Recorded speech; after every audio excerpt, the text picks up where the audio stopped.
At 19, Caleb Pruitt had $47, a duffel bag with a broken shoulder strap tied together with a shoelace, and a folded letter from a county probate office in Harlan, Tennessee, that he'd been carrying for 3 weeks without opening. He'd been living out of that duffel since November, working dishwashing shifts in Knoxville, and sleeping in the back room of a restaurant whose owner had stopped pretending he didn't know.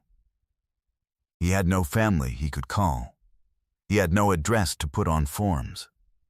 What he had was the letter, and the letter had arrived at his last placement's address and been forwarded twice before it caught up with him, and he still hadn't opened it because he didn't trust good news. He opened it the night the restaurant changed owners and the back room stopped being available. The letter was from an attorney named Phyllis Drummond. It said that his great-uncle, a man named Cecil Pruitt, had died in August and left the entirety of his estate to Caleb, whom he described as my brother's grandson and the last Pruitt worth the name. The estate consisted of one parcel, a decommissioned county sheriff's substation on the eastern edge of Harlan County, Kentucky, sold by the county to Cecil in 1989 for $10 through a surplus disposal program. Cecil had owned it for 34 years and died in it, which the letter mentioned with the particular delicacy of someone who had been thinking about how to mention it for weeks. Caleb had never heard of Cecil Pruitt. He'd met his grandfather twice. He hadn't known there were more of them. He read the letter 3 times in the parking lot of the restaurant with his duffel between his feet. Then he walked to the bus station.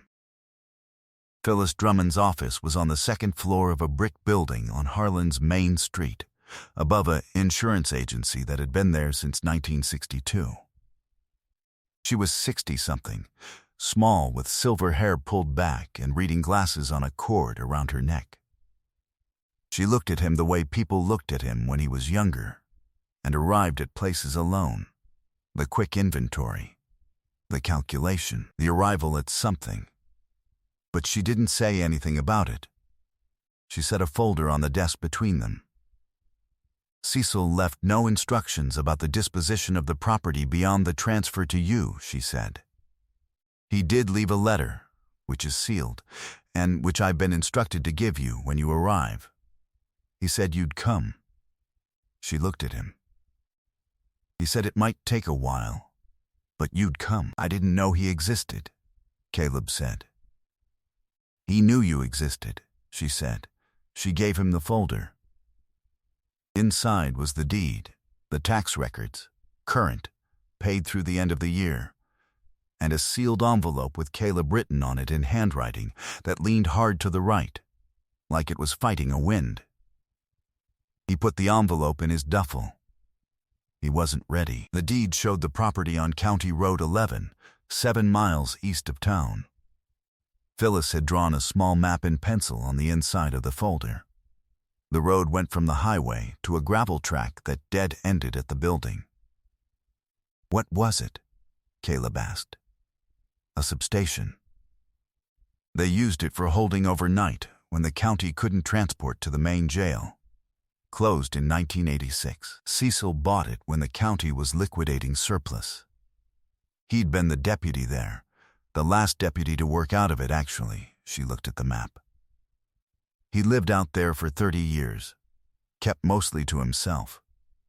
But he was. She stopped. She started again. He was good to a lot of people who didn't have much. She stood to signal. That was all she was going to say about that. Caleb drove out on a borrowed county road map and the pencil sketch.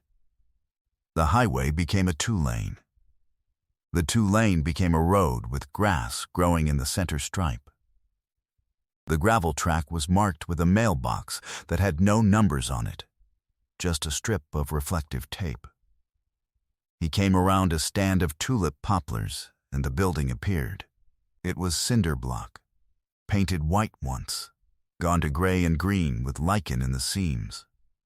1 story, flat roof with a parapet, the roof line lower on the west end where an addition had been built at a different time. The windows along the front were covered with plywood that had warped and pulled away from the frames at the corners. The parking area was cracked asphalt with ragweed growing through it in thick clumps, brown and brittle in the December cold. A steel flagpole with no flag stood at the corner of the building, the pulley rope wrapped around it and secured with a hitch. The front door was steel, battleship gray, with a wire glass window and a push bar.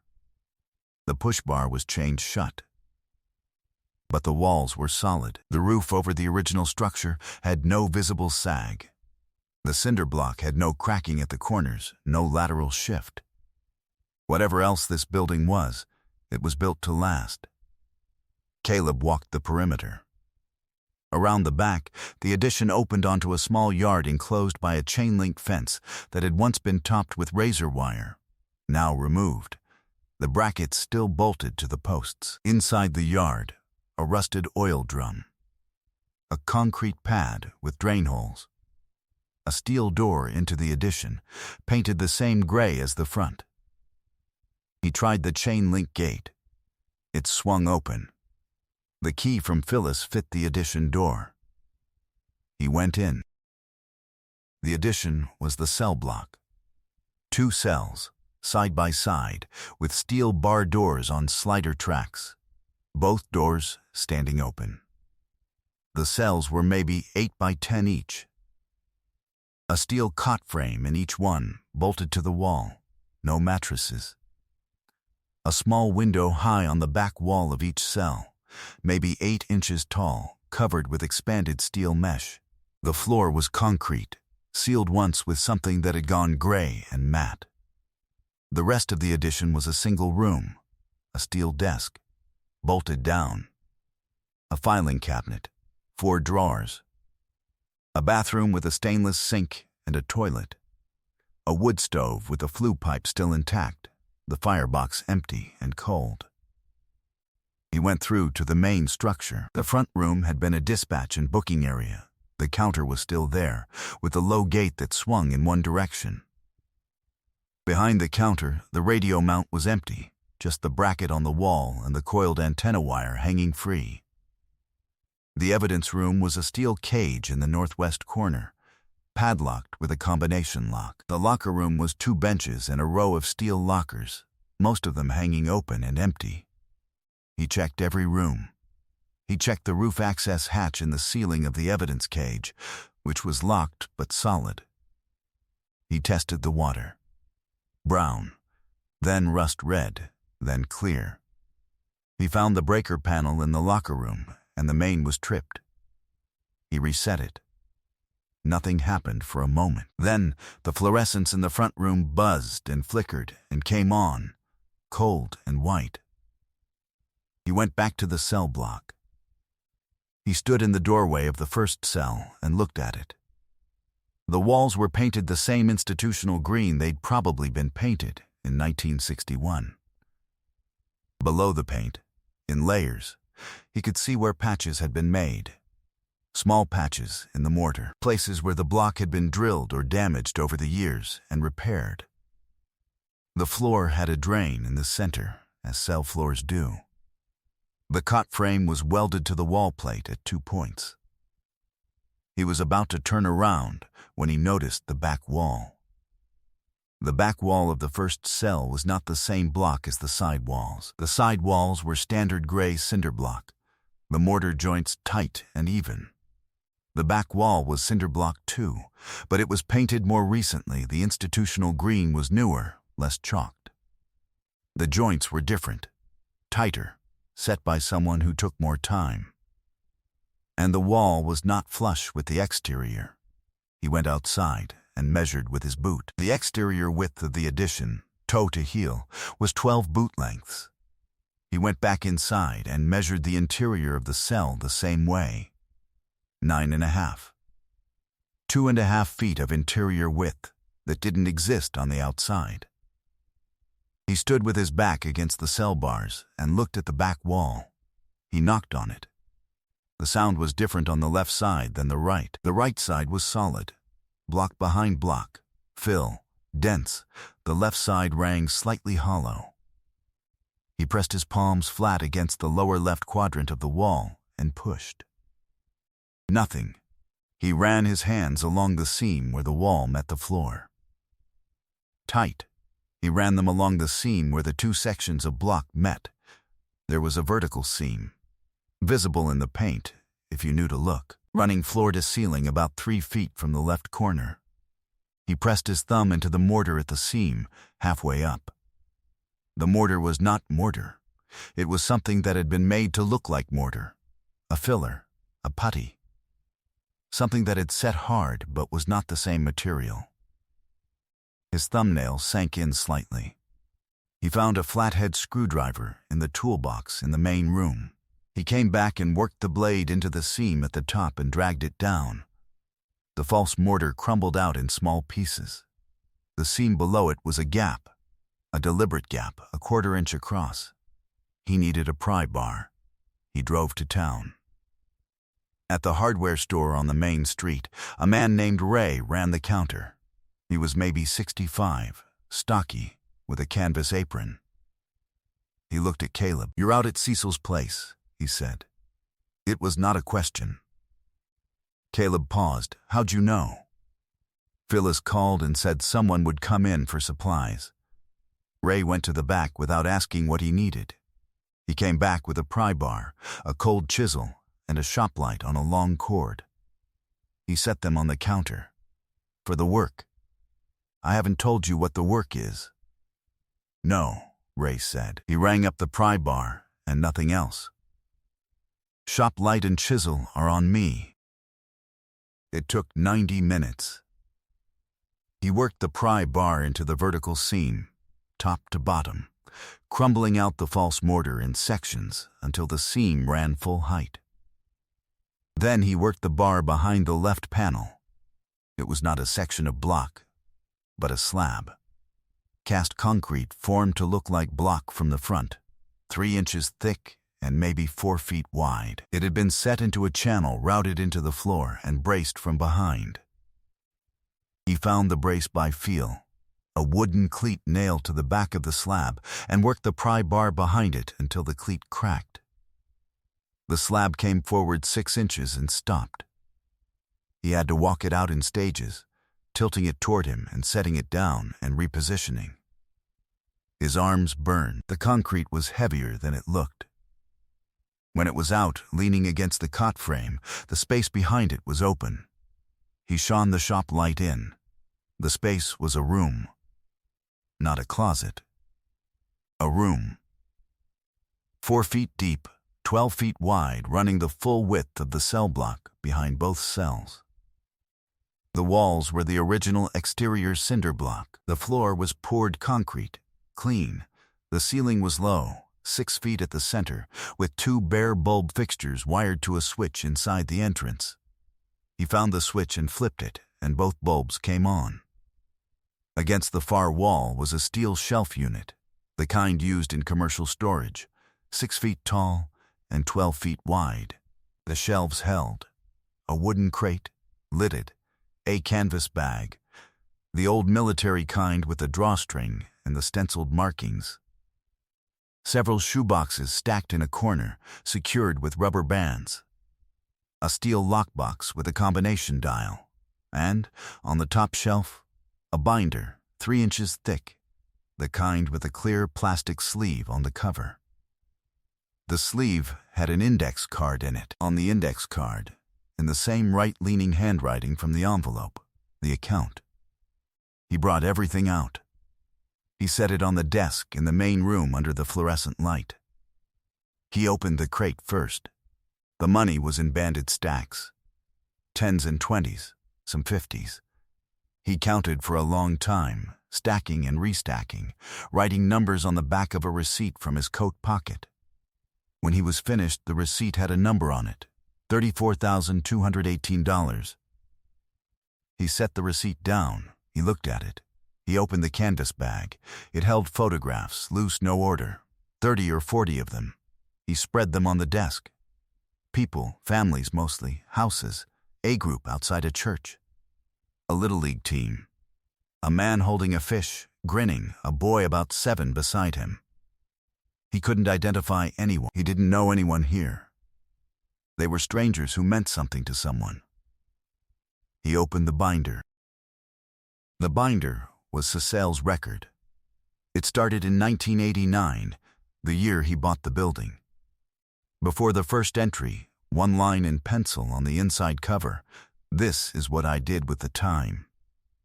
The first entries were practical.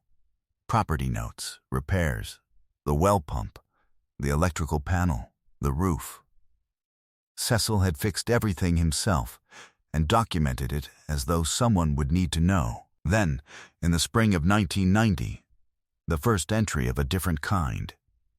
April 14th, 1990, Harmon Gee's truck needs a transmission. He's got 6 kids and he's been walking 3 miles to the Dollar General to get to work. Found a rebuild kit at the salvage in Middlesbrough. Put it in last Saturday. Told him the county had a parts surplus and he qualified. He believed it. November 1991. Widow named Edna Vance lives on Route 421. Her furnace gave out. Bought a new one from the co-op in Pineville and arranged installation through Bobby Watts's crew. Bobby knows not to say who paid. Bobby's good people. February 1993. The Delaney family lost their house in a fire. 3 children. Put $4,200 through the Baptist Benevolence Fund. Marked anonymous. They were in a motel for 2 weeks. They're in a rental now. Caleb Reed for 2 hours. The entries ran through 2022, the handwriting changing gradually, larger, more deliberate, the pen pressing harder as the years went on. 33 years of entries. Hundreds of people. Each one named.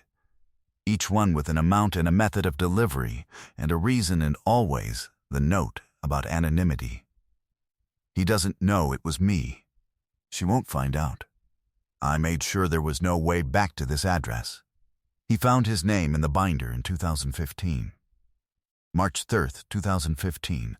My brother Robert's boy has a kid, or had one. Child went into the system in 2011 when the mother died. I've been trying to find out where he is. DCFs won't tell me anything. I'm listed as a great uncle, which apparently is not a recognized relation for placement purposes, and I am not current on whatever certifications they want. I wrote twice. Nothing. His name is Caleb. He'd be around 11. September 2016. Called the foster care liaison in Knox County. Woman named Bauer. She confirmed there is a Caleb Pruitt in the system, and that he is fine. That word, fine.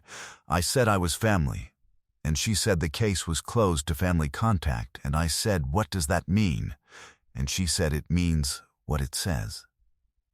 August 2019.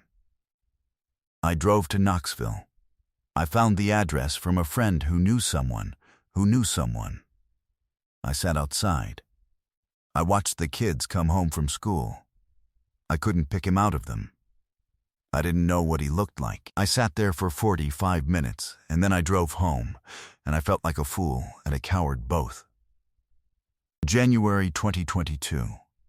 I've had the will done for 10 years, but I revised it today to be sure the language is clear. The building is his. The account is his. The binder is his.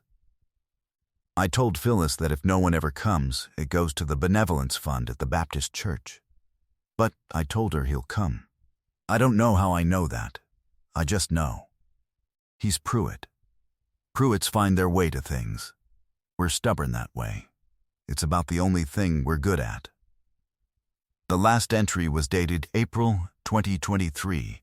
Haven't been feeling right. Doc in Harlan says it's the heart. I told him I've known that for years, and he didn't think it was funny.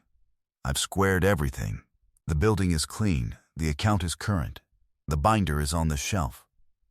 If I go before he gets here, he'll find everything he needs. I believe that. I believe he is out there right now doing what Pruitts do, keeping himself going on nothing, making it work.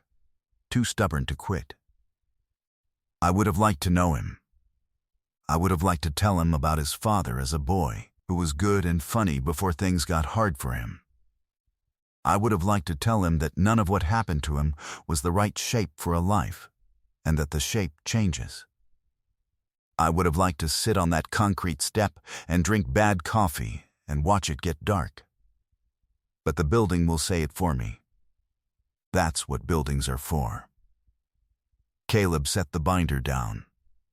He was sitting on the floor. He didn't remember sitting down. The fluorescent light was loud in the silence. Outside, he could hear wind in the poplars. He pressed the binder against his chest with both arms. He sat there until it was full dark, and the fluorescents were the only light in the building. He woke stiff, on the floor, with his coat for a pillow. Gray light was coming through the plywood gaps on the front windows. He made coffee on a camp stove he'd found in the storage space. While it was heating, he found the sealed letter in his duffel. He looked at it. He put it back. He took his coffee and walked the building again in the morning light, looking at it differently now. The bones were right. He'd thought so yesterday, and he thought so again now. The cinder block was sound. The roof over the main structure was sound. The floor was sound. The plywood on the windows was a cosmetic problem. The addition needed a new ceiling in one corner where the flat roof had allowed water in. Maybe 3 or 4 sheets of drywall. The cell block smelled like cold concrete and old steel, and nothing worse than that. He was measuring the window openings with his arm span when a truck pulled into the lot. An old Ram, dark green, with a tool rack over the bed. A man got out who was maybe 70, lean, in a flannel shirt and a canvas vest. He was carrying a gallon jug of water in a paper bag. "I'm Hank Delaney," he said. "My mother called and said you'd be out here." He held out the bag. "Biscuits." Caleb took the bag. "Your mother?" "Edna Vance, before she married my father. Cecile fixed her furnace in '91. He looked at the building. "Then he did right by my family in '93 when we lost the house. I grew up knowing somebody had helped us and not knowing who. When we finally found out it was Cecil, I started coming out to help him with things. Last few years I was out here a couple times a month." He looked at Caleb directly. "I know this building pretty well." "I can use that," Caleb said. They sat on the concrete step with the biscuits and the coffee. Hank told him about the roof. The main structure was fine, but the addition flat roof needed recoating. He'd priced it in the fall. He told him about the well pump, which was a 1994 submersible that was running on borrowed time. He told him the electrical panel was undersized for the loads Cecil had actually been running and needed an upgrade before the winter was out. "What was he running in there?" Caleb asked. Hank looked at him. "Come on." They went inside. Hank went to the evidence cage in the corner of the main room, the one with the padlock. He produced a key from his vest pocket. Inside the cage, a chest freezer, humming, 2 shelves of canned goods, a camp refrigerator, a folding table with a propane hot plate, and, on the bottom shelf, a cardboard box that said Pruitt, "Give to the boy in the right-leaning handwriting." Caleb looked at the box. "He'd been stocking that cage for 2 years, Hank said. Said he wanted to make sure you had enough to eat when you got here." He looked away at the corner of the room. That was Cecil. If you've made it this far into Caleb's story, hit subscribe, because what happens next is the part I've been waiting to tell you. The letter arrived on a Thursday. It was from a law firm in Lexington, representing something called Blue Ridge Heritage Development. The language was polite, and the offer was precise: $640,000 for the parcel, which they described as strategically positioned along the Route 421 corridor for commercial development. There was a paragraph about how the property had been in legal limbo since the owner's death, and they would be glad to assist in clarifying the title situation. Caleb read the letter twice. He called Phyllis Drummond. "The title situation is not in limbo," Phyllis said. The deed transferred by direct bequest at probate. It's been recorded. There is no situation. A pause. They know that. They're hoping you don't. What do I do? Nothing. I've already sent a response. They won't contact you again. Another pause. Cecil had a phrase for people like that. I won't repeat it, but it was accurate. The developer's representative appeared in person 2 weeks later, regardless. A man named Maddox, early 40s, in a coat that cost more than Caleb's monthly income had ever been. He stood in the parking lot and didn't ask to come inside. He looked at the building like he was measuring it for replacement. He made the offer again. He said there was interest from a national chain and that the offer might not hold for long, and that he understood this was a difficult transition and he wanted to make it as easy as possible. I'm not selling, Caleb said. Mr. Pruitt, I think if you looked at the numbers, I have looked at the numbers, Caleb said. I have looked at all of them. I'm not selling. Maddox looked at him. He looked at the building. He was trying to find the angle that would work, and it was not appearing for him. The offer stands, he said. The building stays, Caleb said. Maddox left. That evening, Caleb opened the sealed letter. He sat at the steel desk under the fluorescent light, with the envelope in front of him for a few minutes. Then, he opened it. Caleb, if you're reading this, you got here, and you found the room, and you found the binder, and you understand what I was doing with this place and this money. And now you're sitting in this building, trying to figure out what it means that somebody was trying to reach you for 20 years and couldn't. And what it means that they left you something anyway. I want to tell you what I know about your father. He was my nephew, my brother Robert's oldest. He was a good kid, funny, smart with his hands. He could fix anything mechanical. He could look at an engine and hear what was wrong with it. Life got hard for him in the way it gets hard for Pruitts. We don't always know when to ask for help, and we wait too long, and the hole gets deep. I don't say that to make excuses for him. I say it so you know what you come from.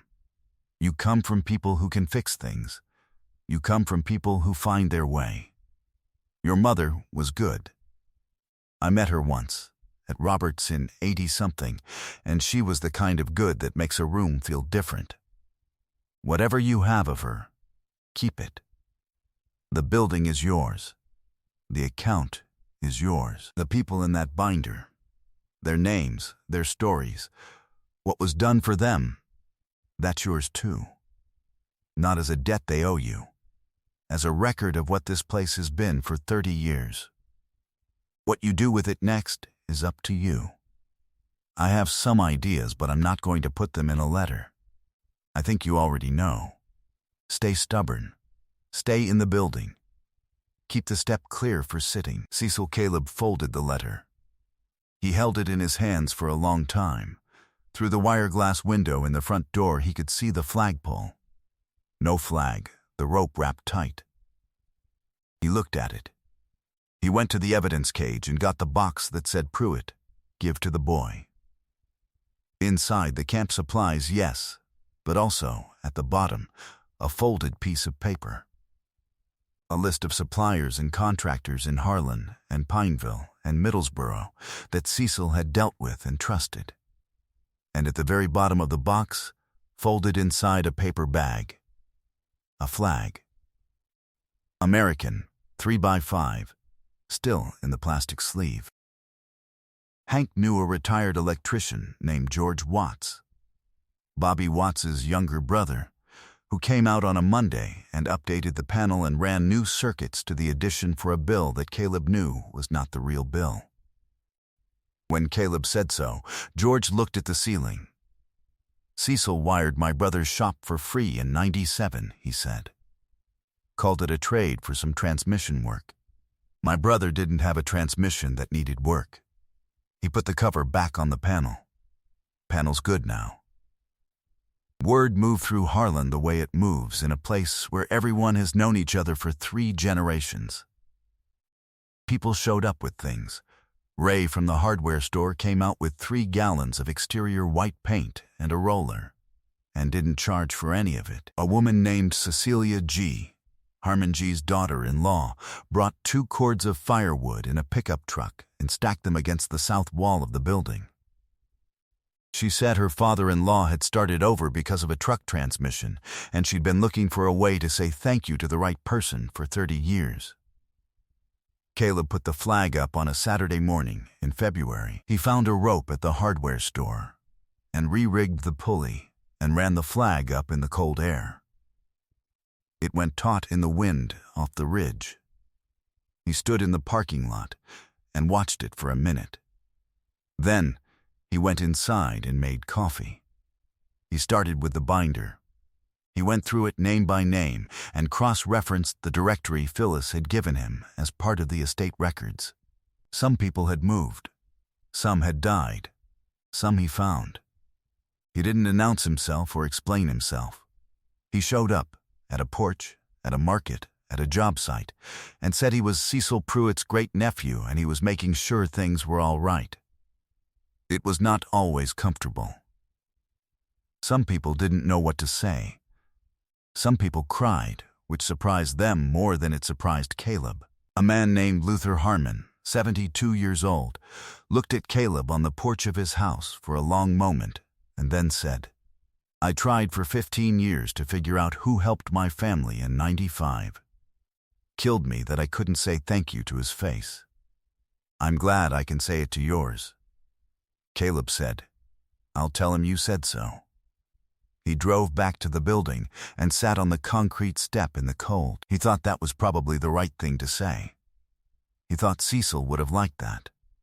He began doing what the binder had taught him. He found out who needed what, and he put money toward it in ways that didn't have his name on them. A family on Route 119 whose truck needed a starter motor, he bought the part at the salvage and left it with a note that said came in with a wrong order. Your truck's the right application.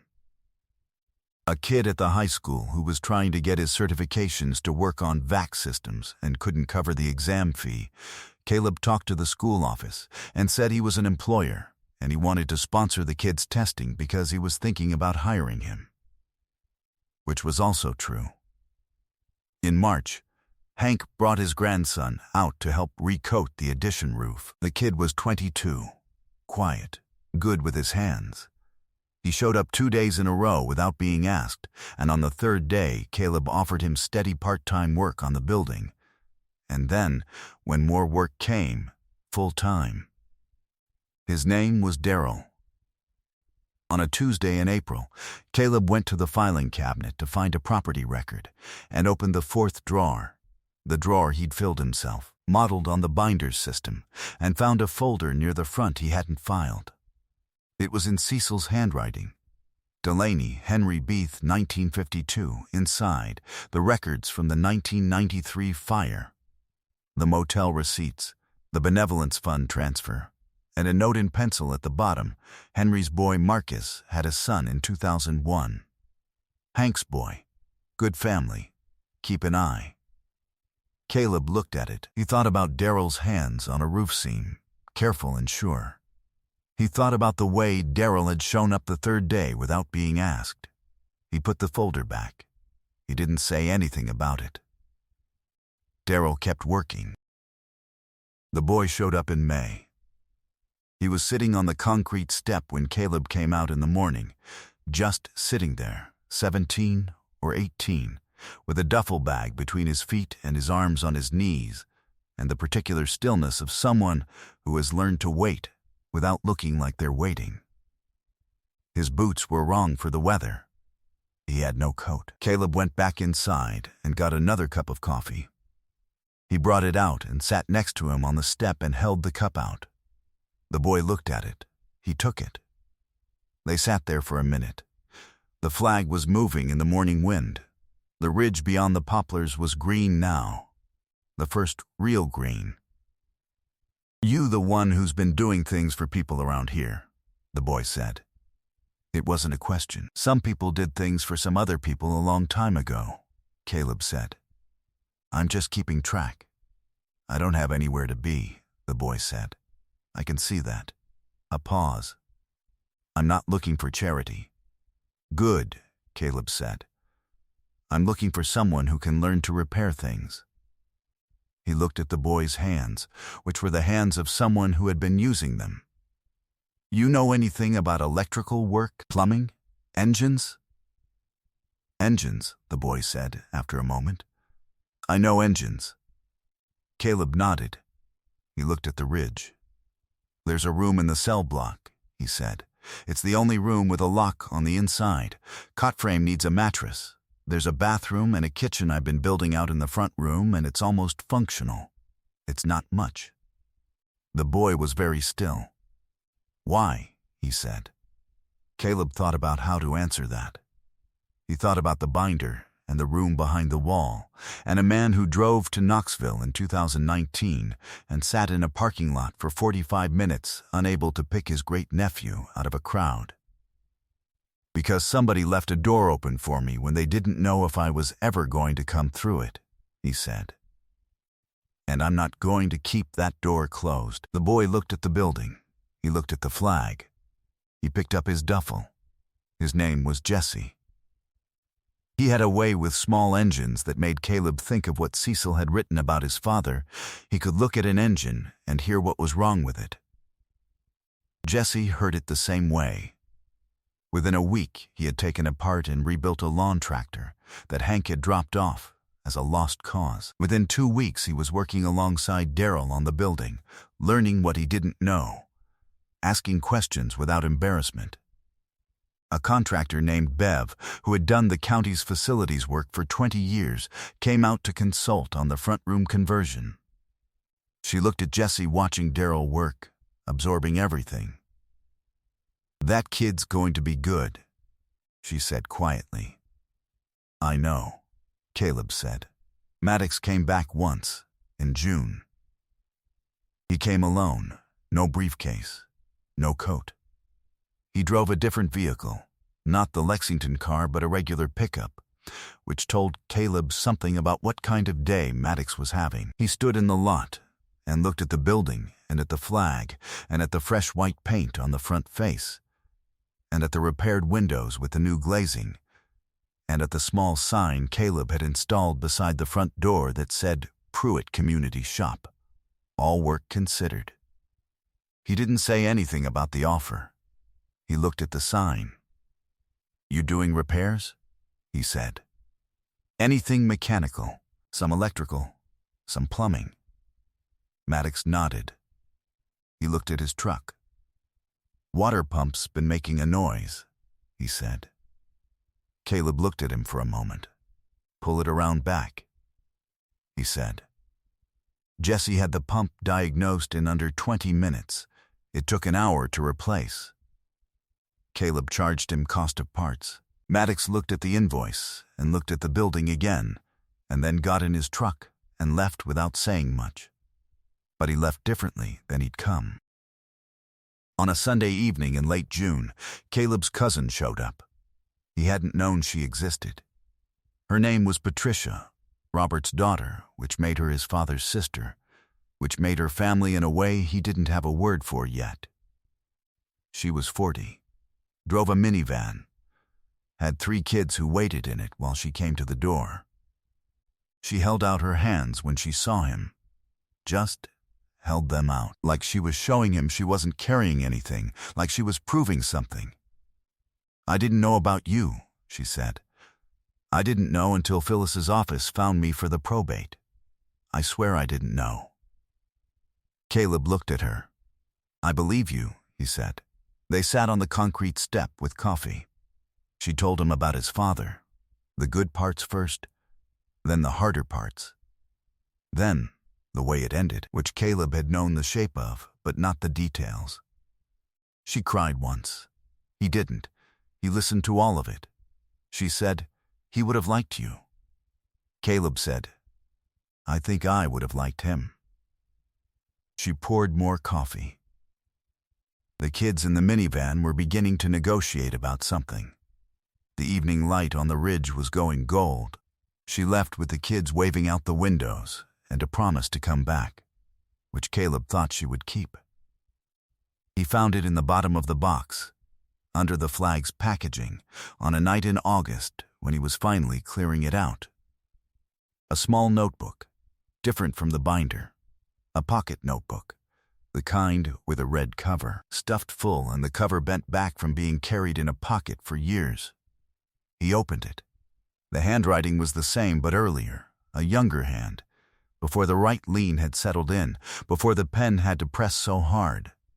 Inside the front cover, Cecil D. Pruitt, Deputy, Harlan County, so 1971. The notebook was the duty log from the substation. Brief, factual. Traffic stop Route 421, 11:40 p.m. Domestic call Vance Hollow, resolved overnight hold. Donnie Matz, public intox, released 6 a.m. to wife. It went on for years. The same shorthand, the same road names, the same kind of nights. But on the last page with any writing, dated June 1986, the entry was different. Last shift in this building. County's closing it. I'm staying on but working out of the main office. I have put in a request to purchase this parcel through the surplus program. If it goes through, I'll figure out what to do with it. This building has had a lot of bad nights in it. Scared people. People at their worst moments. It's a good building and it deserves better than what it's been used for. I intend to give it better. Caleb sat at the steel desk, his desk now, sanded and refinished, set with a lamp that wasn't fluorescent. Through the front window he could see the lot, and the flag hanging still in the warm August dark, and the porch light Jesse had wired up over the step, the circle of light on the concrete. Jesse was working late in the back, the sound of a socket wrench turning steadily, unhurried. Caleb set the notebook open on the desk beside the binder, both of them together. He had been in this building for 8 months. He was 19 years old. He reached over and turned off the fluorescent light. The lamp stayed on. Through the window, he could see the stars above the ridgeline, clear and steady. He was just getting started.